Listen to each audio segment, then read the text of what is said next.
attendance and those watching along at home. For the acknowledgement of country, we acknowledge the traditional custodians of the land on which we live, work and play. We pay our respects to Dark and Young Country and elders past and present. We recognise their continued connection to these lands and and acknowledgement to the homelands and stories of those who call this place home. We recognise our future leaders and the shared responsibility to care for and protect our place and people. I do remind councillors and those present that your image and what you say may be broadcast live to the public, mindful of your actions and your comments.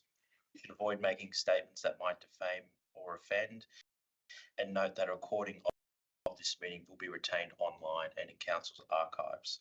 Please turn your mobile phones off or switch to silent. Filming and photography are not permitted in the meeting. Anyone observed to be filming the meeting may be asked to leave. Apologies. I've got an apology from Mayor McKenna and Councillor Smith. Do I have any other apologies? Oh, McGregor. Councillor McGregor. And do we have an apology for Councillor Moreland as well? He's not a member. Oh, okay. Perfect. I do also have a request received from Councillor Eaton to attend this meeting by audio-visual link in accordance with clause 6.21 of the Code of Meeting Practice. And I've also got a apology from Councillor McGregor with approval from Councillor McGregor to have Councillor Neil as his alternate tonight. So happy to move that as a procedural motion if I have a seconder. Which bit? Oh, what's on the screen there? Could we move some and not the other? No, I'll say you have to move it all at once. I'll move 2 and 3. Okay. It might be better that we have a member move this. Okay, can we have a Councillor Eaton or Councillor Crowley? Do you wish to move as a member? Happy to move it? Okay. Yeah, second move, whatever. Right, thank you, Councillor Eaton. All those in favour? Too kind, Helen. You are No. psychic. I can't be mean. It's nice to have a bit of brevity. All right, so moved by myself, moved by Councillor Crowley, seconded by Councillor Eaton. Those in favour were Councillor Crowley, myself and Councillor Eaton. All those against would be, do we have any against? No, I don't know if I'm in there yet until after the motion's carried. We'll have an extension then from Councillor Neil. No, what I'm saying is this motion makes me a member. I don't think I'm not voting on it because I'm not actually a member yet. Okay, we'll just have unanimous then, minus Councillor who can come to the meeting after this motion.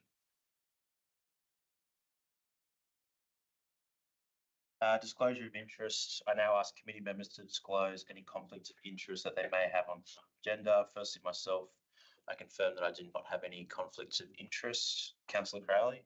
I have no conflicts. You, Councillor Eaton, any conflicts to declare?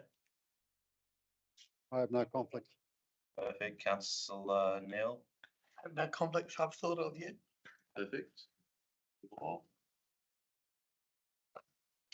Items resolved by exception. If we're able to grab that screen. Or I can talk through them. So the investment strategy, we've got a presentation on that, so happy to speak to that. Call that.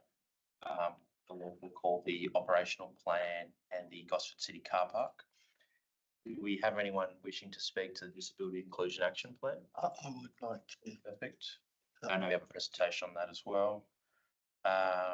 Cost shifting onto local government and the GIPA information. I'm happy to call upon both of those. Do we have anybody wishing to speak to the probity statement? I can move that en masse. And the roads reevaluation report, noting that is just a response to a question from our last committee meeting. Do I have anyone wishing to speak to that? Right, I'll move that en masse as well. I'm happy to move that as a motion if I have a seconder. Thank you by Councillor Crowley. All those in favour? Unanimous. Yes. Confirmation of previous minutes. I'm happy to move that the previous minutes be accepted. Do I have a seconder? Seconded by councillor Neil. All those in favour? Unanimous. Okay. Now we're into the meat and potatoes. Item 2.1. We'll be looking at our investment management strategy, with a bit of an overview and a presentation. Do we have our external presenters here? Yes. Perfect. Sure, and I'll call upon Director Rakamala to welcome our guests and provide a bit of an overview of this item. Thank you, Councillor Ryan. Council would be aware that the investment policy was adopted by Council in July of this year, and this strategy operationalises that policy. So what that means is that it guides our investment to maximise returns whilst managing risk, ensuring liquidity and ensuring legislative compliance. Our strategy has been developed by Perpetual Advisory, and we have members from Perpetual Advisory to present it to you in detail today. So I'd like to warmly welcome Heather Gale, the Perpetual CT Advisory Acting General Manager for Markets and PCT Operations, and also Angela Modica, the Perpetual CT Advisory Senior Advisor. Thank you. Thank you. Thanks for committee for having us today. I might just apologise in advance. I think Angela might be having some audio issues. So if I throw to her and she can't answer, apologies for that. But yeah, once again, thank you for having us. I've got a presentation here which I'll run through. I'm not sure if the committee and councillors have seen this previously or not, or have seen any of our work, but happy to run through it. But equally, at any stage, if any of the committee have questions, please raise them throughout the presentation. I think quite useful. If you do, we can address them as we go. Okay, so it's being shared there. Fabulous. Thank you. So we might just move to the first slide. So we conducted a review of the investment strategy and the associated policy and documents provided to us. And, there's some key elements and takeaways from that, which we set out here.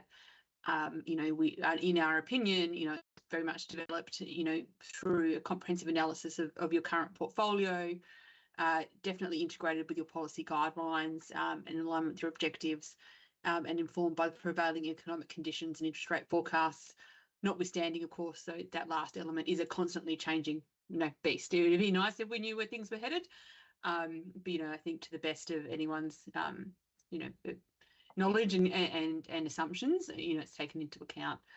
They're probably the key elements there, and probably one of my observations as well that I wanted to convey to the committee was, my personal view is I think that the strategy put forward by management is of a very high quality, and certainly, in comparison, we deal with many similar organisations and councils as yourselves, and in fact many banks and ADIs, and I would say that the level of maturity and sophistication evident in the strategy is at the upper end, certainly of peers, and I would say certainly within sort of the smaller bank territory. So I think it is in my opinion, an exceptionally solid strategy that really does balance, quite reasonably the risk in terms of managing a portfolio, but also takes a very pragmatic view in terms of generating an appropriate return, which is important for your constituents and the general well-being of the area that you're in. So I think it is a good balance, and it is always a tricky balance managing risk return, what those things look like, but certainly I think this strategy does that in a prudent way. Might move just to the next slide if possible. So look, this is just a bit of an overview, and I'm potentially reiterating things you might already know. So in terms of the portfolio at the moment, 817 million, that was at the end of April. The overall credit rating of the portfolio looked at on a long-term credit rating basis is A-. It's a very well-weighted portfolio in terms of maturity profile, and we'll touch on this a bit later in the presentation. So in terms of about 50% being short-term, which is generally considered less than a year, and 50% longer term, with a weighted average maturity of 1.4 years. And that balance is important, I think, to, manage the, as best anyone can, to manage the vagaries of interest rates through the cycle, having maturity spread over a longer period, or, across a maturity ladder does help you take advantage of pockets of opportunity, whilst also managing the risk. You don't want everything, short, nor do you want it long, and if rates move, if you've invested everything out for 3 years and rates move up, you've missed that opportunity. So I think it's an appropriate balance through there. Look, the exposure is skewed to lower rated entities, for instance, Rabobank. But one thing I would just temper with that statement is that is true, in terms of them being BBB rated. But I think it's also important to consider that lower rated doesn't mean bad risk. Certainly in Australia, smaller financial institutions often are BBB rated. And there is absolutely no indication that's terribly risky. We've not seen an ADI failure in Australia for many years. So I think lower rated is comparative. It's certainly, anything sort of BBB rated, which is what we talk about here as lower rated, is considered investment grade. This is still a very high quality conservative portfolio. So I wouldn't be concerned. It's more lower rated comparatively, but it is still a very high quality. And it's fully compliant and diversified, both across maturity profile, but also across different issuers. So, which I think is super important. So I think it's, having that exposure to various different counterparties, various different banks, ADIs, does help diversify that risk, and also creates competitive tension in the portfolio that's going to get you better returns. You don't want to be tied just to one party. Looking at this portfolio, I would say that the diversification is very evident. I'll just move on to the next slide. So this sort of talks a little bit about that diversification that I spoke to earlier. So your current exposures at the moment, from a portfolio point of view, there is a large exposure in BBB. As I said, BBB is still very high quality. A BBB plus organisation. Some of the largest non-bank financial institutions in Australia, which are up there, almost regional banks. So your Great Southern Bank, which used to be Credit Union Australia, Heritage Bank or People's Bank, whatever they're calling it now, your PNN, those sort of banks they're large. They've got hundreds of thousands of members, very large capital positions. So there is a high level exposure there, but not something I would be concerned about if I was looking at this from the committee's point of view. I think that, as we've got here from the target point of view, increasing allocations slightly to the AAA part would, add a layer of conservatism to the portfolio and minimise risk.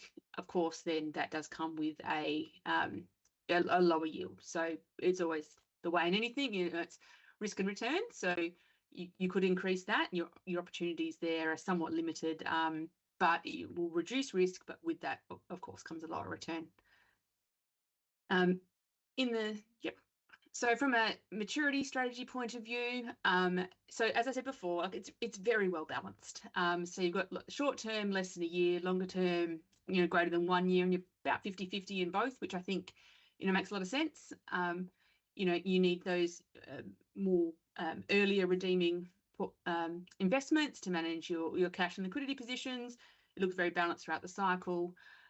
So I think that really does show some of that sophistication in terms of the portfolio being balanced across the terms. Might just jump through, and this is just sort of some more detail to visually depict what I was referring to there. It shows the maturities across the period out to 2030. So it shows it out across there, and as you'll see, probably more maturities in the early periods, which is normal. You generally would have a higher level of maturities there, but equally a spacing out across there. It's not showing any large lumpiness or particular reliance on any term. But it's going to let you take advantage of changes in interest rates, but also manage your cash and liquidity requirements as well along the way. And equally with the actual allocation of individual types of assets within the portfolio, really well balanced. So your cash position is relatively low, which is good because that's where you're earning the less return. So managing it there shows you've got a really robust liquidity and cash management framework, which is excellent. And then from there, you're pretty much half and half around term deposits and then other sorts of senior debt. And most of that is, when I talk about debt, we're talking about banks. So it's, stuff issued by Commonwealth Bank or people of those nature. So it's a really good balance between those areas and not being locked into one way or the other. Yep. Look, so from a counterparty exposure limit, it is important, like rating buckets are important, like how much triple B or A, but equally, and this is evident in the strategy and policy, that having some limits around individual issuers is also important, because whilst it's highly unlikely we're going to have an issue with an individual bank, minimising that exposure is important as well. So the maximum of 5% per issuer on a triple B, in the triple B sort of bucket, and slightly higher than limits in the higher ratings, because obviously the risk is less. So they're prudent ways to manage the portfolio and get some diversification across there as well. So overall, with the strategic approach, and I think, we're certainly aligned with management and the way they're going about it. So, the increasing the AAA and AA exposure within the portfolio is prudent to manage risk if it can be done. There's sometimes limitations around that, and reducing some of that triple B exposure because it is quite highly weighted there. Prudent counterparty limits, which you have and will continue as management's approach, are important. Liquidity around the short-term investments, there can, in various interest rate cycles, and certainly not something we've necessarily seen with yourselves, but there can be a temptation to take advantage of, longer-term investments in a decreasing interest rate cycle, trying to lock in, return, but really having that, it's generally more prudent to take a balanced view, a staggered view. And, if anyone could pick the market, we will probably all be rich and, maybe not sitting here today. So I think it's, it's how do you manage that prudently? So, and I also think as well, especially given the nature of your portfolio, is that it's important around on some of the FRNs and things like that, that technically there can be at times in any of these instruments an unrealised loss. So if you're a seller in the market today, it might be the loss of rates have moved, but your portfolio, I would imagine, is really your strategy is to hold it till it matures. You haven't made a loss if you don't sell it. So I think it's important to take a balanced view on that. So if you're going to hold it to maturity anyway, take a balanced view. I would say that it's not important to necessarily be too hung up on what's its value today and should I sell or not sell. It's, if it's going to mature in 6 months, then you haven't lost anything at all. I think it's to monitor those is important, but also not to react too extremely to those positions. ESG aligned investments are important to explore. It's a tricky market in ESG at the moment, especially with the more stringent guidelines around greenwashing and how that's presented, which I think are very important, but it is making it hard to navigate that field. So I think it's important to consider those things. But given you're primarily investing in Australian banking institutions, I wouldn't probably get too hung up on that. If you're investing more in corporates or those sort of things, yes, of course. So what is the nature of their business? Investing in a bank, it is probably less top of mind.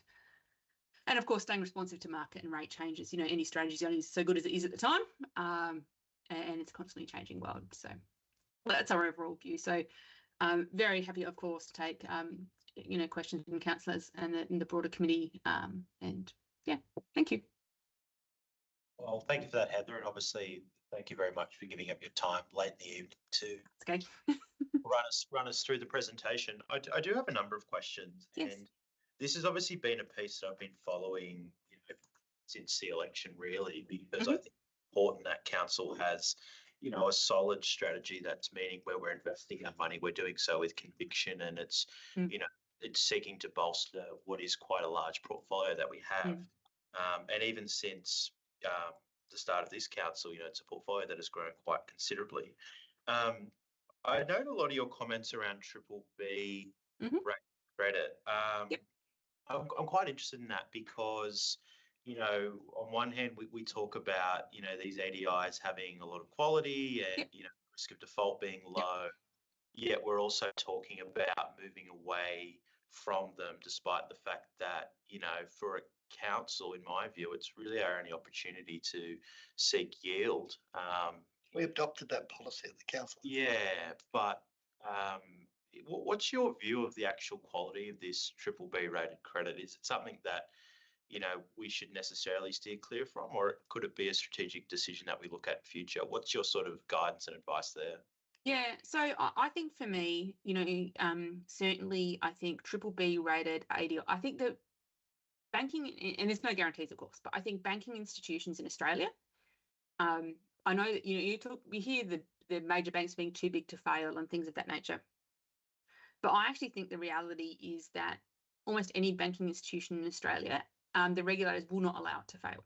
You know, I think the contagion impact that would have more broadly in the economy would be so detrimental it won't happen. So I actually think that you know, if you're talking about investing in a triple B rated ADI, so an authorised deposit taking institution, I think the risk is very, very remote of anything. An Australian institution, you know, I'm talking an Australian regulated institution.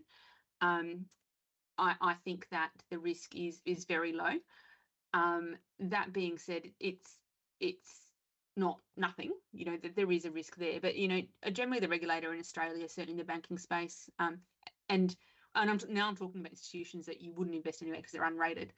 With even the smaller banking institutions, they help them negotiate their way out of trouble in a way. That's why you see a lot of mergers in smaller institutions, things like that. You don't see bank failures in Australia. It would be highly unusual. So I think that the risk is very low. That being said, I think that an even spread across, you were quite, when this report was written, and I understand it's moved a little bit since then, you were quite low in the very high rated space. You know, prudently you'd have probably, I think it was about 2%. I have to go back in the presentation. You would have generally a little bit more in that space, but I wouldn't shy away from the triple B. And it's also quite a broad bucket. So if we're talking triple B, you've got triple B plus, triple B flat, and minus. So your larger institutions, which are, to be honest, almost regional banks, are sort of in the triple B plus space. So I wouldn't shy away from it, but I think having a balanced portfolio is important because you never know when a black swan event is around the corner. But I wouldn't be scared of it. Probably my uptake. Okay. Another question. So obviously you've prepared this presentation in sort of April, May, I believe. What's your sort of role, for example, throughout the 2026 calendar year of reviewing this strategy? You know, particularly, you know, as you pointed out, we have a lot of you know, FRNs and things that are, you know, quite closely tied to interest rates. What's your role over the next 12 months of staying on top of that? Yeah, so we normally conduct a review semi-annually, but we are available at any time if you wanted us to look at it more formally on a more frequent basis. And just to clarify, can you define semi-annually? I have to check with my colleague, Angela. I'm not sure the semi. Twice a year is usually when it's done. Yeah, so what months? Yeah. Oh, Yeah. do Okay. it, Six monthly, isn't it? But we can be guided by you on that. That's not a timetable we set. So happy to be guided by yourselves on that timing. Whether how it fits in with your budgeting and planning cycle would make sense. Be guided by you on that. Sure. Any other councillors seeking to ask questions? I guess just in relation to your comment about banks not failing. So I think that's recent history shows us when Wayne Swan during the global financial crisis made a decision to underwrite all bank deposits up to $1 million. I think a pretty strong indication by the federal government that no bank in Australia in the future will be allowed to fail. I completely agree. So what do you have any particular view that informs your investment as to the global financial uncertainty over the next 6 to 12 months? Do you see uncertainty increasing, staying the same, or? Yeah, look, I personally think, and it is probably my personal view. I don't know we necessarily have a pure house view, but I think it is quite a quite an uncertain period globally, and I think that it hasn't played out too negatively yet. But I think there is a lot of uncertainty. I think that the United States, whether or not whatever your view on politics is, it is creating instability and uncertainty, and that does play through in terms of various markets and how people react, and it is unpredictable, which creates some instability. But I think that the Australian market and the Australian space is. I don't think this is unpredictable. I think that the challenge obviously is inflation and getting that under control. But I think that the uncertainty isn't as high here. But I think that the current, if I look at the Australian economy, I think that the current cycle we're in is probably going to last longer than some people thought. I think the sort of high levels of inflation are stubborn. So I think that globally there's uncertainty. But if I refer that back to your portfolio, you've got very little global exposure, which is probably useful. I think that the way global banks operate, notwithstanding they may have Australian branches, is different. Their regulations are different. Their parent companies are different. That can be more uncertain. But I think it's my sort of view in Australia is it's going to be probably about the same as now for a little while. But globally, I think there'll be uncertainty.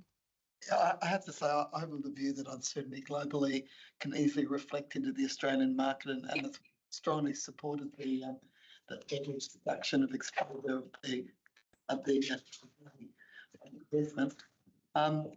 But one I wanted to ask in particular is a Rabobank, which we have our exposure to. What is your view of it as an institution and its reliability? Yeah, look, I actually think as far as sort of more global banks go, I think it's one of the stronger ones. It's interesting in its philosophy but not interesting. It's a bit different in its philosophy. So Rabobank is at its heart a cooperative. It's probably one of the world's largest cooperatives. And it really has a strong ethos around how it invests its money and where it places it. And I'm not saying this because I'm, selling anything Rabobank. But I do think that it is, I think it's very strong. I think that they certainly have a commitment to Australia.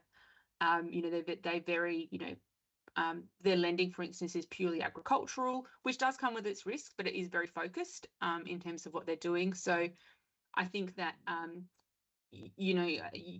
believe your exposure was quite high. You've reduced that a little bit, which I think is prudent. I think it was quite a large exposure, so reducing that down a little bit is not a bad idea. But certainly that globally, I think they're a very strong bank, and there are benefits with being cooperative versus some other banks in terms of how you operate. So my view, if it was my money, I would say Rabobank, I think, is a solid international investment. If we're doing that with an investment with an international parent, I think it makes a lot of sense. And does your employer share your view, or is that just a personal view? We don't generally take a house view necessarily on individual institutions. I mean, Perpetual Group, with our asset management arm and things like that, is a pretty diverse group. So we sort of let the different areas of Perpetual form their own views that are relative to their clients. So I couldn't comment on the group view. Thank you, Heather. Conscious of time, do we have any other councillors seeking to ask any questions? Perfect. Well, thank you for your time. Thank you. Heather? No problems. Very much Thank you, appreciated. councillors and committee. Thank you. See you. Being a report, the recommendation is that council notes council's investment management strategy is attached. So I'm happy to move that if I have a seconder. Seconded by Councillor Neal. I feel like Councillor Purple moving from the chair. All those in favour? Councillor Eaton, that looks like a hand. Perfect. Okay, so we'll move on to item 2.2, getting our operational plan, which is part of this committee. So I'll invite the director to provide a presentation. Thank you. We're going to keep it brief tonight. We don't have a detailed presentation, but I will just let you know that obviously this is our reporting on our operational plan and the budget, which has been adopted by council. There's two really distinct components. The first is the reporting on the progress against the operational plan, which Nicole will speak to very briefly. And then the second is the budget update and any recommendations for change in both our operational and our capital budgets, which Emma will speak to very briefly. So if you're comfortable with that, I will hand over to Nicole. Thank you, Brista, and through the chair. I'd just like to acknowledge that this is the first quarterly report in our new delivery program, and it's the first report reflecting our new CSP. So it's very important in that regard. A couple of two key highlights I would like to mention. The first of all is that there is a minor error I'd like to bring the attention of the committee, and this error has been corrected in the council report that has in the process of being published. The error relates to an action that was reported as closed that should be reported as in progress. On a particular page that we can. Yes, it is, councillor. Thank you. And the action is on page 5, DP 00601, relating to a service optimisation. It's on the attachment, is it? In the attachment, page 5 of the attachment, relating to town centres. So that body of work is in progress. It was a typographical error. It has been corrected in the council report. So that does mean our total number of completed projects to date is 1 and on track is 55. And my apologies, that was reported as completed as 2. The other item that I would like to highlight from feedback from the council in the previous quarterly reports, but also in our annual report, was having clearer separation of our actions and our KPIs. If you recall from our annual reporting, it did cause some confusion as it had in the previous quarter period. So this format is slightly different, where we've separated very clearly the actions and their status to their KPIs and their status. So we hope that addresses some of that earlier feedback. As we would expect, being so early on in the quarter, pleased to see that we are largely on track. But again, in spirit of increasing transparency, council officers have taken greater care to provide more detailed explanation of when we're reporting it on track to give confidence to the council and the board. There. Perhaps we break it up so we'll go questions for yourself, Nicole, then Emma can provide a presentation on her side and we'll do questions both ways. I did have a question. So in the delivery plan, in terms of how we're tracking with objectives, one of them is showing that we are considerably behind when it comes to mowing, verges and the like. Is there to your point, one of the good things that this quarterly report does is provide a bit more of an explanation about why that's occurred. And I believe it's due largely to a plant issue and wet weather. But is there anything council's going to do, say, over the next 3 months, which is obviously the season where the grass grows the most, to overcome some of those issues? Perhaps the director would like to answer. Yeah. Thank you, Councillor Wright. And sorry, Nicole, I didn't give you the heads up on the question, so I'm happy to take that one because I need to be rescued to investigate it. So obviously mowing is a priority. It's run by our open spaces team and within the community and culture directorate. And they prioritise it based on safety, playability, usability, and then visual amenities. So roadside mowing falls at the lower end of that. Obviously, we want to keep our sports fields in tip-top shape and some of our major high-profile parks and the like. During the period of this quarter, the reason why we fell behind was because we had some specific pieces of equipment failure that did dog us for a couple of months. And some of that rests within my plan and fleet team who needed to repair and source parts for those equipment. So we are looking at a number of strategies to respond to that. So having some redundant equipment available, looking at some new types of lawnmowers and making them available, and also managing the way, changing the way we manage the roadside. So as you can imagine, roadside mowing is quite a difficult and unsafe practice. It requires more than one person to be on site because we need to do traffic control management. And some of these new types of equipment reduce that somewhat, meaning that there's less resource intensive, so that if we do have staff on leave, then they are able to continue doing some of the mowing. So Brett Sherrar, our unit manager in that area, is looking at our rostering, our staff recruitment and management, and the equipment we've got on site to make sure we're up to speed, and working with our plan and fleet team to build some redundancy into the program so that we have that ability if we have machines that go down. But unfortunately, it's just that roadside mowing is the piece of the puzzle that falls off the bottom when something has to fall off the bottom, but also it's in the team, unfortunately, one of the worst jobs to do. So people in the team doing the roadside mowing, which would much rather be out doing the big ride-on lawn mowers in the playing fields.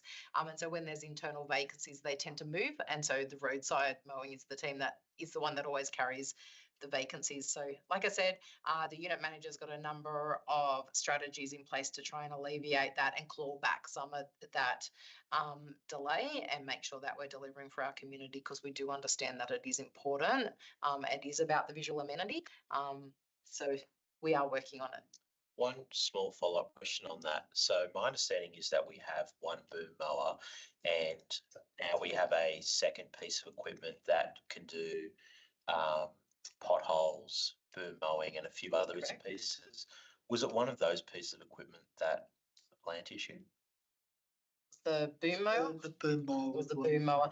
So the purchase of that multifunctional excavator, which is what you're talking about, that does the potholes in the boom mowing, was in part to support if the boom mower is offline. Okay, that makes sense. But we are just working on our asset strategies in regards to having the availability should a piece of equipment go down.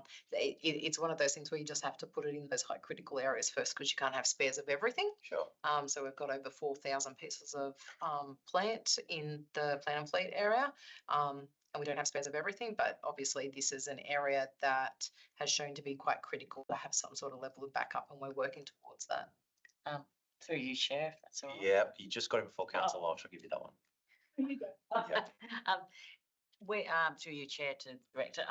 So when sort of obviously, you know, you've had some problems with breaking down, and then obviously waiting for spares and, you know, all that kind of thing, which never is easy.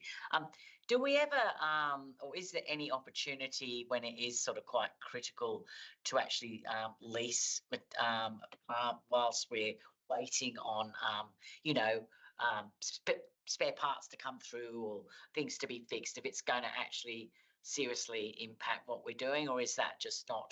Yeah, great question. And we do that a lot. Unfortunately, with boom mowers, it's just not a piece of equipment sitting out there. One of the innovative things we are doing is working with some of our neighbouring councils to work out that redundant fleet, and having spares of different things available so that we can borrow them off each other. And we're just trialling that with some of our neighbouring councils at the moment with some core pieces of equipment, which seems to be working quite well. And we'll look at expanding that over time. But it's certainly an area we focus on improving. Yeah, thank you. Excellent. Any further questions, councillor Carr? No, that's all. Councillor Walsh? I guess because it is such an obvious area of council work that people, you know, spot all the time, don't they? So it might be going well in one area, but another area it's not going so well, and of course you'll hear about it. So yes, I know where I live, not so much, but I think where Jared lives quite a bit. Yeah, so we've certainly heard our community, and that's why we've put in place those strategies to try and alleviate that. But yeah, I absolutely agree. Councillor Now? You know, I had already discussed that with the director, exactly that question. And Very good. she's so basically exactly the boom mower, one boom mower was out of use, and it just changed everything. But He's certainly confident that all the potential known will be done before Christmas. Right. You're putting words in my mouth. The direct Mel, I mean. The Mel's sitting behind you. Yeah. A word of that. Oh, good. I can provide feedback later. Any further questions for Nicole before we move on? Great. Thank you, Nicole. Emma, did you want to provide a bit of an update on financials? Yeah. So from a financial performance perspective, as at the end of the first quarter, council was tracking satisfactorily against the 25-26 budget. The Q1 budget adjustments proposed will modestly improve the projected financial position. So as at Q1, we were favourable to budget by 6.7 million. After the Q1 adjustments, the revised projected surplus will improve overall, including water and sewer, up from 9.8 million to 11.8 million, so a 2 million improvement. But 1 million of that relates to what an improvement in water and sewer.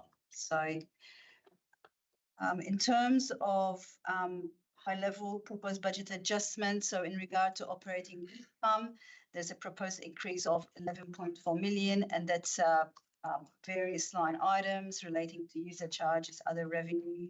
A main one there was biodiversity credits. That's income that's quite challenging to estimate and budget for, but with the occurs.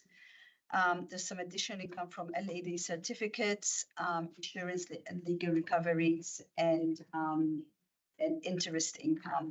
And there's a slight improvement there. And the interest income there, what we've done in light of the FRNs and floating rate notices, we have combined the income from investment into interest income, and we're splitting the realized gains and losses and interest. So that's just to make it a bit easier to manage overall. In regard to operating expenses, there's an increase of 9.3 million being proposed across materials and services, water and sewer operations, the ERP implementation. So that's just implementing council's resolution to the extent it relates to this financial year, up to the system, electricity, and also we've made an adjustments there for the expenses, operating expenses that were carried over from last year. We corresponding adjustments there so that there's no overall increase. In terms of the capital works, so there is a proposed overall decrease of 23.5 million in capital works. However, predominantly that's due to revised water and sewer capital work, timing and methodology, highlighting there that what we've done with water and sewer in light of significant work, detailed work being done as part of the submission to IPAD for the new pricing determination. There was the opportunity there to align this year and the next few years with that plan, therefore it all aligns. So the reduction was partly was timing, but there was also some savings. As at the end of the first quarter, council was still holding sufficient cash, and that's the same information that's reported in the report every month to council. And just pointing out that this is the first quarter where we were mandated to implement the new quarterly budget review statement format that's been issued by the Office of Local Government. So we do, from a process point of view, to this work internally in terms of pricing budgets, in terms of the reporting, not too dissimilar to how we used to do it, but it's now mandated that all councils report in a certain way, and we also have to now lodge that information with the Office of Local Government after adoption by council. So that's a new requirement that we have to budget. But that's pretty much it. So it's a good, being the first quarter, it's obviously early in the year, so echoing Nicole's comments there as well. So we are somewhat conservative in terms of budget review. Quarter two, generally, we go a little bit more stronger in terms of halfway through the year, kind of with a bit of a better indication going. But yeah, we're traveling well, very well. So what we need to do now for the next few months is making sure that we continue to look at those budgets and make sure that we align to where we expect to be. Okay. I might just add to that, just to make clear a point made by both Nicole and Emma. The quarterly budget review does need to be lodged with the Office of Local Government by the end of November. So what that means, as explained at the earlier committee, is that because the minutes from this committee will go to the December meeting, there is a standalone report coming to the November council meeting that includes both the operational plan report and the budget review. As corrected, as noted by Nicole, but there will be that standalone agenda item next week at the meeting. This version will then go up in the minutes in December as well, but just to let you know, we will adopt it separately next week to ensure it meets our legislated timeframes. Any questions for Emma? Perfect. Well, I'm happy to move the motion that's in front of us there on the screen. There's no further questions. If I have a second. Seconded by Councillor Mayor. Councillor Eaton, are you there to vote as well? I called for hands. Perfect. All those in favour? I can see a hand from Councillor Eaton, Councillor Crowley and Councillor Neal, so unanimous. I think it has to be on the screen. You take that up with the CEO at a later date. Gosford City Car Park. Very excited for this. Would you like to introduce the director? Just thank you through the chair, and very briefly, I'd just like to invite Bill Ignatiadis to talk to us about this. So Bill is the unit manager of commercial property enterprises, and you might remember that there is a council resolution, and this will be the second update report on the progress of the changes at the car park. So Bill will give us all of the details. Thank you.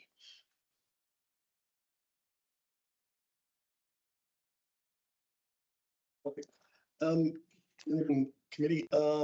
So today's report that has been lodged, the purpose is to seek support for initiatives to enhance the utilisation of the Gosford City Car Park. In particular, it covers the engagement outcomes further back to the notice of motion in April, and also to propose a trial extension of operating hours at the Gosford City Car Park.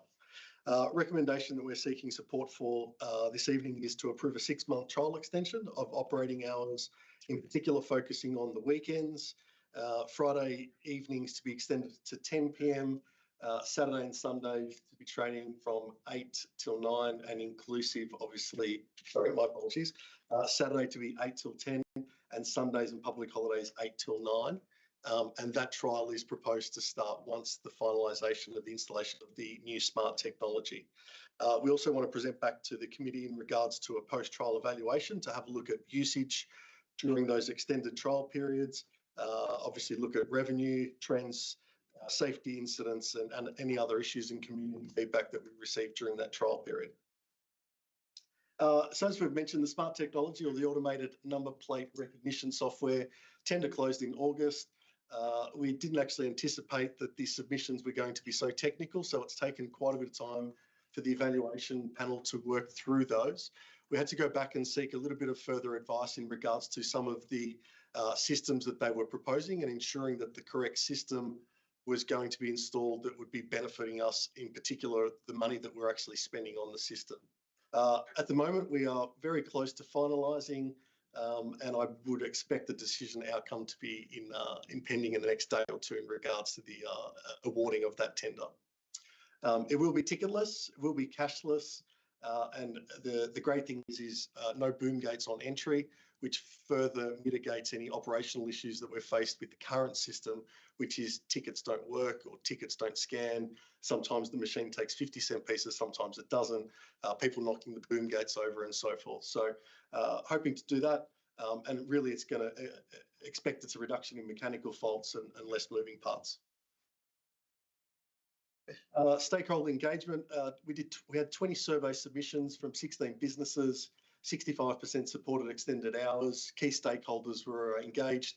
Hotel Gosford, Railway Hotel, Funhouse, Central Coast Stadium. We did engagement activities, online survey, pop-up forums, flyers, direct feedback. And the key themes were support for later closing hours, or sorry, should I say extended, affordability, equity, safety, and awareness of parking options as well. So the 6-month trial period will be obviously the hours that we spoke about, casual parking rates to apply. Weekday hours at this stage are proposed to remain unchanged, which would be 6 a.m. to 8 p.m. Trial to begin once the system is operational. Special event access continues. So when we have special events in particular at the stadium or other things happening in Gosford, they will continue. And then obviously the post-trial evaluation to come back report. Casual parking rates, so quite modest. 0 to 1 hour is $2.90 and 1 to 2 is $4.10 and so on. So we would expect sort of evening rates to sort of be around about that 2 to 3 hours. So we'd expect it to be about $5.20, which we think is something that's sort of palatable, hopefully.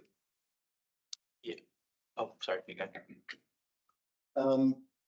Financial considerations, so additional costs in particular around security with those late hour tradings, lighting, cleaning.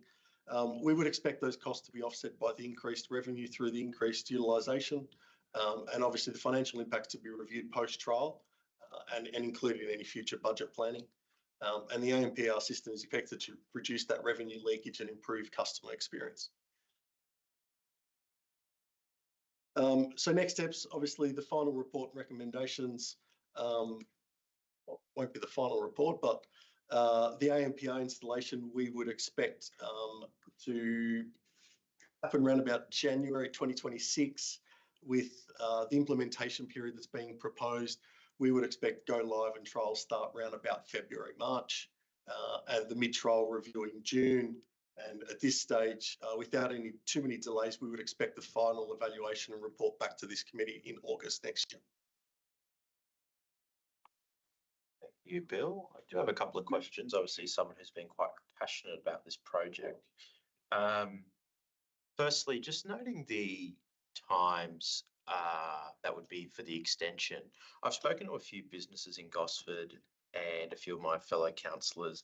Interested to hear your thoughts on the prospect of doing a Thursday night, sort of late night for the precinct. So instead of 8 p.m. closure, it would be, say, 9 to 10 or somewhere in that realm. I suppose the question there is in two parts. If we were to increase it for Thursday late night shopping and more people going out for dinner on a Thursday, is there a time that you think would make most sense based on what you've seen previously? And do you think that'd be feasible? I suppose when we talk about closing hours, it's more about the entry for that time. So whilst you may be in the car park, you'll still be able to exit beyond that closing time. So what we're saying is that the entry gate will close at 8 o'clock, so you won't be able to enter the car park, but people will be able to leave at 1, 2, 3, 4, 5 o'clock in the morning. Does that happen currently? No. Okay. Yeah. Unless you're a permanent card holder, you have that capacity because there's an RFID. So if you're a permanent card holder, which is usually the monthlies, you can scan that card through the elevator and the gate will open for you to exit. But with your casual ticket, we don't have that capacity with the current system. So whilst we're saying the car park will close at 8, it'll be entry to the car park will be closed. So we're going to have to get that messaging right. However, if you park at 7:30 and you want to come out at dinner at 1 o'clock or 2 o'clock in the morning, you're more than okay to come out at that time. So you'll be able to scan on ticket on. You won't even scan a ticket. You'll be able to put a number plate in to be able to access back into the car park. And then as you're leaving, the number plate recognition software will scan your number plate. It'll pick up what time you went in and it'll actually provide the cost of you for parking in there. It could be something we could consider in regards to maybe making it till 9 o'clock. We may have small amount of increased expenses to that, but I suppose we'd have to weigh that up in the trial period to see whether or not increasing it from 8 to 9 o'clock if we required any additional security during that period, and whether or not we're getting enough vehicles entering during that period to cover that expense. Do you think it would be worth it for the trial period? Possibly maybe during the summer months. Yeah, okay. I'm not too sure about winter. So maybe I think that's something, whether or not we want to confuse that that process, is that do we affect the hours during winter, or do we just make sure that it's consistent across the board, that the operating hours of entry is the same throughout the year? It's something to be considered, but I'm not too sure how many people on a Thursday night would be considering late night shopping. I was going to ask, like, do we know how much late night shopping goes on in Gosford on a Thursday night? Because I'm thinking not a lot. Yeah, I think it's a combination of things like late night shopping plus things like the Funhouse Factory might regularly have events on a Thursday night, and other venues might have something as well. But But before Funhouse moved, even places like the Railway Hotel and Gosford Hotel, and you go through Gosford on a Thursday evening, like any other evening, it's pretty dead. But Funhouse has injected something into that, certainly Main Street area, which is wonderful. But it's still not a huge number of people. It's probably unlikely that people who are shopping would turn up to go into the car park after 8. I agree. I think for the information, you'd plan that question, not taking into account the response you received. So I think most people would get there earlier if they were going to shop. No, I agree, and I'm happy to leave it. Can I just ask one? I wish it was different. I wish there was more, going on there. And that is about a lot of council car parking now have that app, so you don't actually have to come back. You can pay using an app rather than using your credit card. Is that something people will be able to do in that car park? It wasn't something that was a part of the original brief. What we were looking at possibly doing is downstairs in the at-grade car park, which is the one that's just tucked in underneath the ramp, is that we move towards that type of a system where there'll be a QR code on the wall and you'll be able to scan. But what that does is that's an individual spot where you can scan up. So what we also need to keep in mind is that we keep the count of the vehicles going in, and then that way when people go out, they pay, so we can manage the inventory that way. So I know in a lot of places they use that scanning code, but it's usually, from my knowledge, is usually when it's spots where it's an open car parking space where people can drive in and they scan it. So when the parking inspector comes around. Yeah, no, it's particularly used for that. You're correct. But you could also use it rather than going onto your credit card. Use a system like that.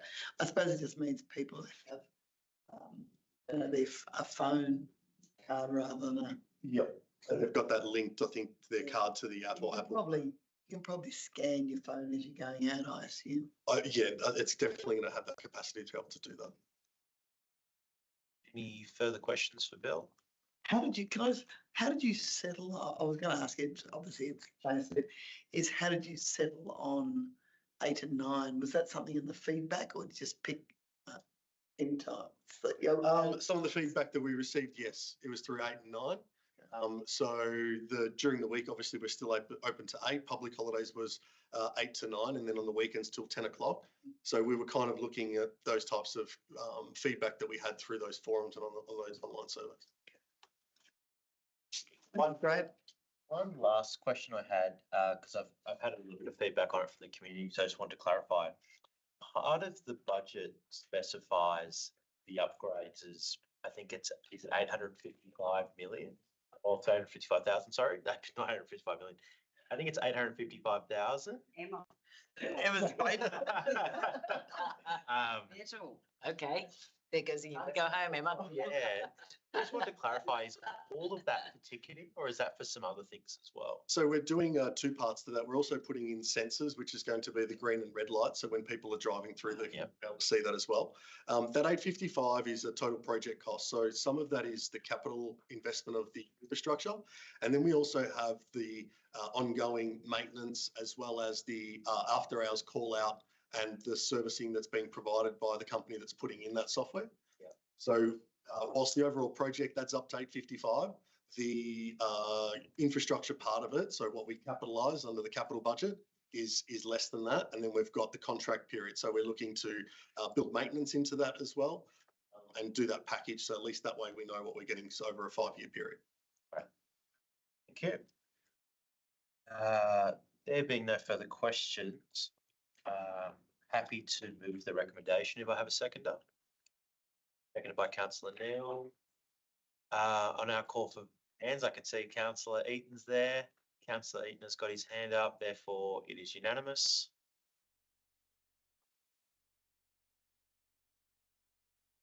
We'll now move on. Thank you, Bill. We'll now move on to item 2, which is the Disability Action Plan for 2026 through to 2030. And I'd love to invite Melanie Smith, the Director of Community and Culture, to speak to the report.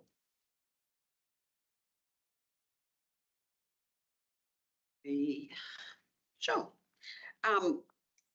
So as you may be aware, council is required to have an active disability inclusion action plan.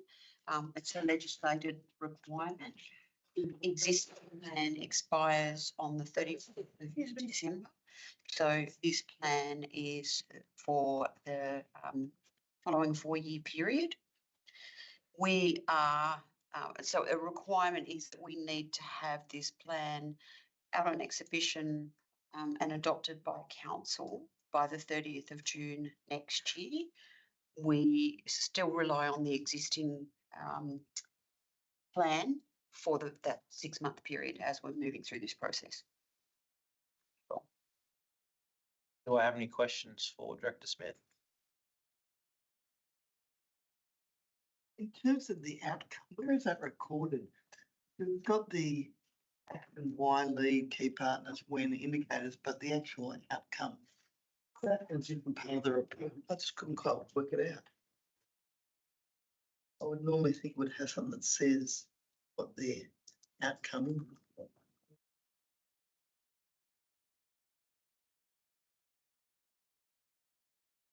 To the action. Number of work placements offered. This is the new plan. Oh, I see. So Right. this hasn't been adopted yet or implemented yet. We don't have the results of the last plan? No. Well, we do, and they get reported annually to council. Oh, I see. So this is going So this is the new plan that will supersede the existing. I was sort of assuming it would report on the old plan and do the new plan, but it's only the new plan. Correct. And it's to go on exhibition, so. Correct. Okay, So I'm happy to move. perfect. Councillor Neal's happy to move it. I'm happy to second it. All those in favour? Unanimous. Thank you.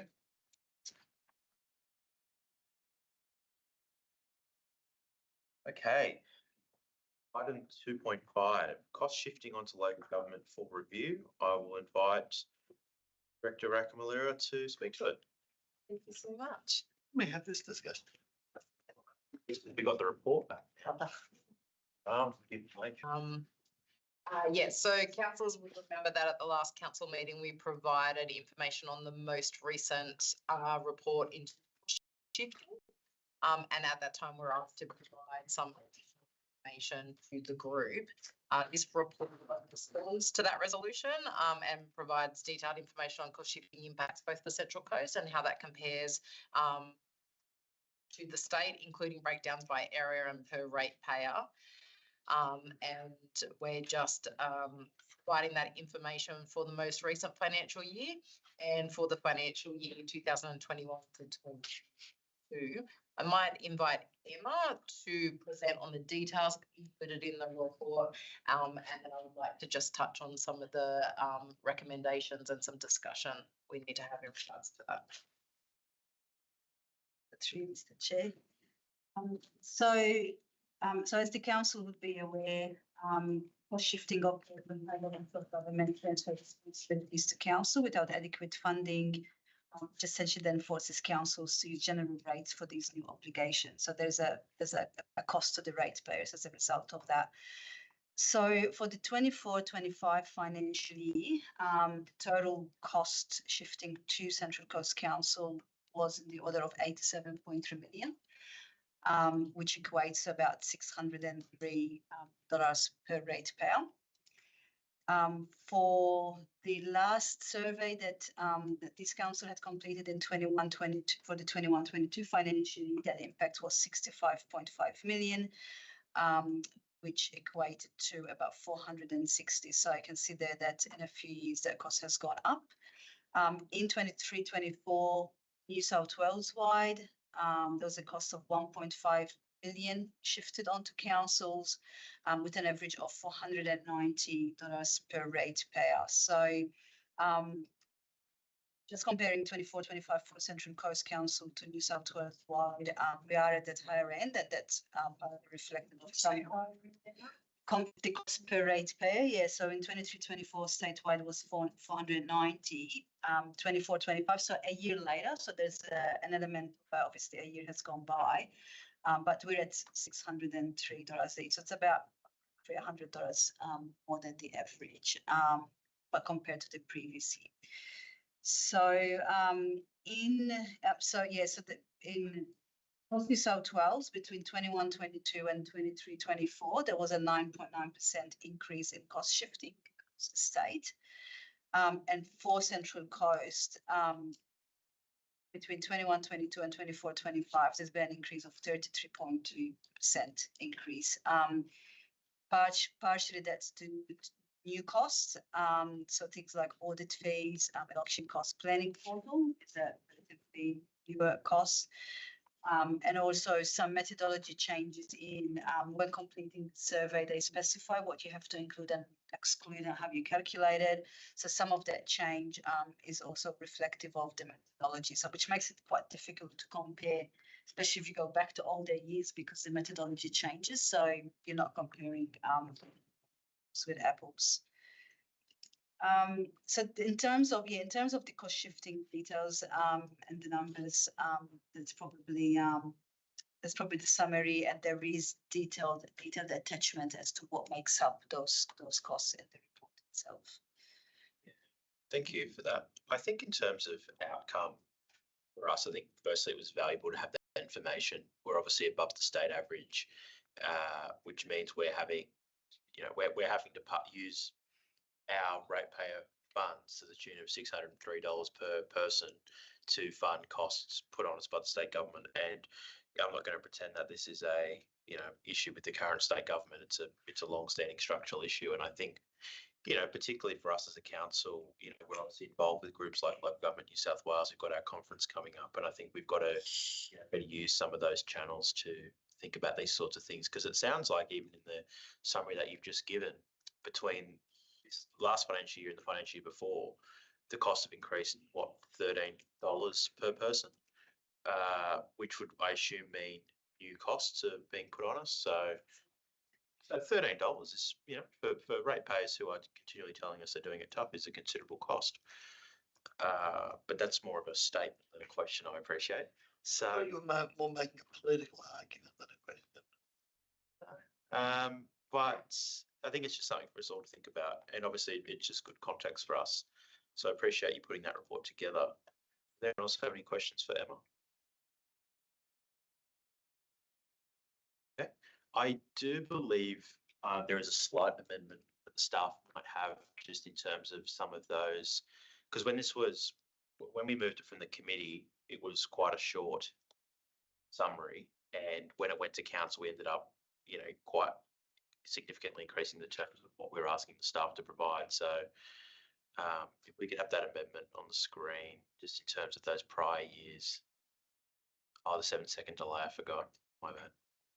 So, yeah. Do you want to speak to that at all? I know you said you wanted to add some further comments. If the committee feels like some additional context would be beneficial, it might be worth explaining that the council resolution included providing this data from the 17-18 financial year. Unfortunately, it was from the 13-14 financial year. Unfortunately, anything prior to 17-18 is impossible to provide for a bunch of reasons. Sorry? That is disappointing. Well, however you feel about it, the information it's older style. It was a different methodology, and because of the merge, that information has not been stored in such detail. And you can see from the attachments to this report that there is a lot of detail that goes into it. It's not just an account number. So we simply don't have that information prior to 17-18. And for the few years that haven't been provided in the years since then, the information, again, the methodology has changed, but it's an extensive amount of work to provide that information. So if the committee found themselves to be comfortable with the 2 different years, which enable an analysis of the most recent data and also the trend information, then different methodologies as well, like they're. Yes, that's correct. Then my suggestion is that there's 2 options. The first and preferable from an officer point of view is that you take on board the information provided and are comfortable with it and do not seek any more at this stage, bearing in mind that we will continue to do cost shifting reports moving into the future. The other option is that we will need to divert some resources into sourcing and providing that information over the next few months. And that will force us to outsource some other activities. So that would come at a cost, and we can do that, but we would do that through the Q2. Chair, I really think it's unnecessary. I mean, I think we've got the gist of what. Agreed. There's a bit of a waste of resources to do it to that nth degree. Agreed. So I'm happy to move what's on the screen there with the original motion. So using that as an amendment.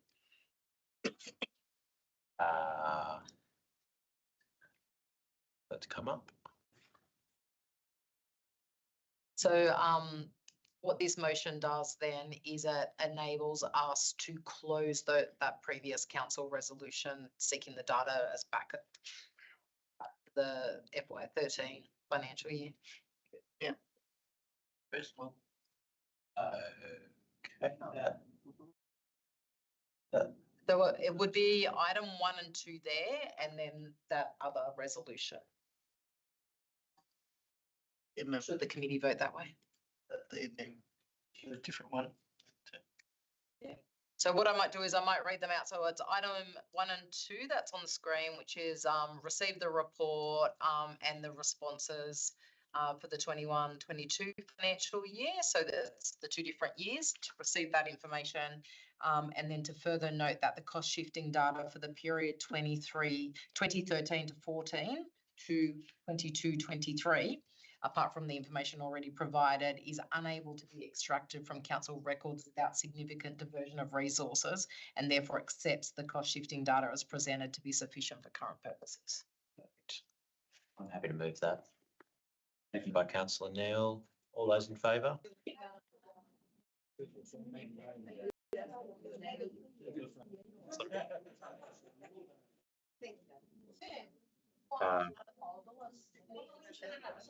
Yep, all good. Thank you, Councillor. I think you can quite hear us. In the dark. Good. So I'll move on now to item 2.6, which is around our HIPAA process. So I believe this is.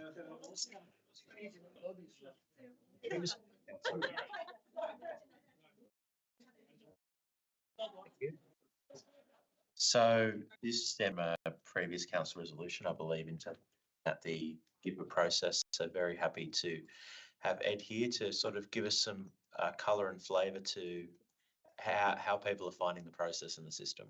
Colour and flavour, my specialty, Chair. Thank you. Councillors will recall in July, Council adopted a resolution to support the GIPA team by the creation of 2 additional roles. I'm pleased to report that as of a couple of weeks ago, those 2 roles have been filled, albeit on a part-time basis. The intent of the roles was to improve the ability of the team to process GIPAs effectively. I'm really pleased to report that in circumstances of significant volume sector-wide of formal GIPA access applications, we never miss a deadline. The stats are all in the report that access applications are uniformly dealt with on time within the 20-day statutory requirement or by agreement with an extension with the customer or the applicant. That being said, it's only been achieved by the heavy lifting of the team, and they were blowing smoke. So the creation of the 2 new roles, thankfully, gives the team the opportunity to come up from just the sheer processing of volume and start to look at the service that we're providing for the community. We've got an active and engaged community here on the coast, and that's borne out by the stats in our GIPA function. Sector-wide, we're towards the top of all formal GIPA access applications. Last year, we had almost 200 that we dealt with, and again, all of them dealt with on time. Our reviews or appeals on decisions, that stat is vanishingly low. It's less than 1% of our decisions are reviewed on appeal. There's only 2 appeals and half of them were upheld. The volume of appeals is vanishingly low.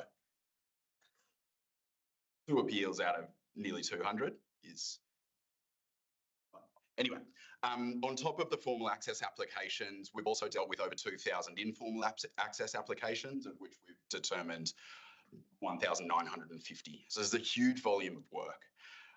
What that huge volume of work doesn't enable us to do is turn our minds to how better to serve the community and how better to give them access to the information to which they're entitled. So what the creation of the 2 new roles enables us to do is to look into various other aspects of the GIPA Act outside of access applications. Proactive release, self-service, and we're also looking into opportunities for the GIPA function to start to wash its face a little bit more. For reasons that I can't explain in about 20... I'm going to get that. What does that actually mean? Pay for itself. Oh, it's not going to get there, but for reasons that are uncertain, in about 2020, Council took a decision to stop charging for GIPA applications. We accept the $30 access fee, but the $30 per hour processing fee that's also built into the Act hasn't been dealt with. As I say, I can't explain that, but we've got an opportunity now to review our processes coming up out of the volume of work to look at how the function can work better internally. But making it work better internally gives us the opportunity to provide a better service to the community that, as I say, are active and engaged and entitled to the information that's held. So all of that being said, I'll take the report as read and I'm happy to field any questions from the committee. You said that we authorised the expenditure for 2 new positions, but you said that the 2 positions filled that are part-time. Yes. Does that mean that there's funding available for further? There is leftover funding, yes. So are you going to utilise that as funds and put someone else on it as well? That's the intention. At present, we are going to onboard the 2 new staff members and get them inducted. They don't have a significant amount of experience in dealing with GIPA applications, so we're training them, bringing them up to speed. That's obviously reasonably resource heavy on the internal team already. Once those 2 part-timers are capable of managing their own workloads and have built up a level of expertise in the access application front, we can start looking at using that leftover FTE on more resources in this governance space. Okay. In terms of the, I like the way you presented it, but I don't know if I quite agreed with the way you presented it, because it is half the appeals are successful, which would tend to, I mean, I know it's very small numbers and that's good, but I think it tends to indicate that maybe the decision would be, maybe we need to skew more on the side of release if we possibly can, as we discussed earlier tonight, and try and avoid appeals being upheld, because that reflects poorly on us when that happens. I would just emphasise that it's 1 appeal out of nearly 200 access applications. I'm looking at the figures here, so I know. Yeah. But I'm just saying it does reflect, and not just on you, it reflects on us as councillors if decisions we make on GIPA are overturned. And you know that, I mean, there has been a bit of a concern in the community during the period where there was no elected councillors, that council was a bit secretive. So we almost have to bend over backwards to actually try and be as open and transparent as we can to sort of fight that sort of underlying community prejudice about the way we behave. We'll take that as a statement rather than a question.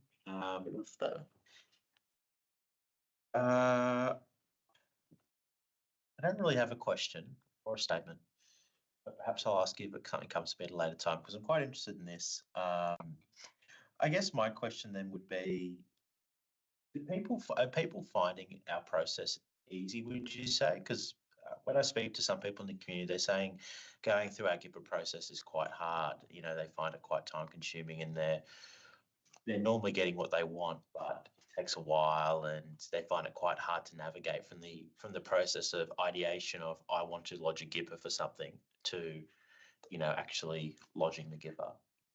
I think there's multiple things at play in that, Councillor Chair, sorry. There is absolutely some frustration both internally and in the community at the way our records are held and the level of accessibility to them. The GIPA team goes through a huge amount of work just attempting to locate documents that might be relevant to the application. So could we make it easier for the community? Absolutely. Are we going to try to? Yes, that's part of the justification for the creation of the new roles. We're looking to build a library of open access documents. We want to more proactively release documents. We want to enable people to self-serve so that they don't have to engage or interact with the GIPA process at all. That gives them a better service, not just because they get the access quicker, but they don't have to pay for the privilege of getting the documents. I think that there's occasionally a misconception about what GIPA is for. A lot of the access applications we get ask questions and ask for answers. GIPA is a vehicle to access records that are already in existence. It's not an opportunity for an applicant to seek clarification on what the document means or to engage in discussion or dialogue about the existence or otherwise of a document. It's purely, does this document exist? If so, can I have it? If not, why not? Yeah. Once the access application has been decided, there's not really an opportunity to enter into correspondence through the GIPA process, and sometimes it can be misconceived by an applicant. Sure. Okay. Any further questions? Just one comment. I don't know if you have a question. It just seems to be a belief, or people say, oh, you know, if you ask to, do a GIPA and you get refused, how many people get refused? Fewer than 1%. Okay. Yeah, I just wondered. I think, honestly, I think that's one of those conceptions that can take hold, but there's not really a basis in fact. Okay. Can I tell, I wasn't quite sure whether you were suggesting that in the review we should be reviewing the decision not to charge people the $30 an hour for getting the documents.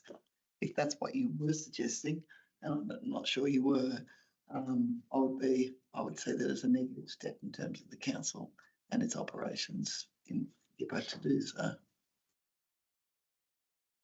I lost track of the double negatives there. Sorry, Councillor. I wasn't certain. I'll start again. There is within the legislation you're required to charge $30 an hour for documents. You were saying that it was a bad thing, or you thought it was a bad thing that, I wasn't certain, but I thought you were saying it was a bad thing that we weren't charging that. And I just want to say, if there are suggestions that we should go back to charging that, I would say there's a negative direction to go in light of how we're trying to change the community's perceptions of the council as an open and transparent organisation. Okay. I'm happy to, there being no further questions, I'm happy to move that the committee accepts the report while also thanking Ed for his time because I know it's getting late. Do I have a seconder for that? Seconded by Councillor Neil. All those in favour? I see 4 hands. Fantastic. That is the item carried unanimously, and with item 2.7 and item 2.8 being moved on maths, that is also the end of our committee meeting. So thank you, attendees. Thanks for staying. Thanks for getting it in hand. Anyway, I do appreciate it. The GIPA. I'm doing my best. Councillor. Thank you. Glad to see it.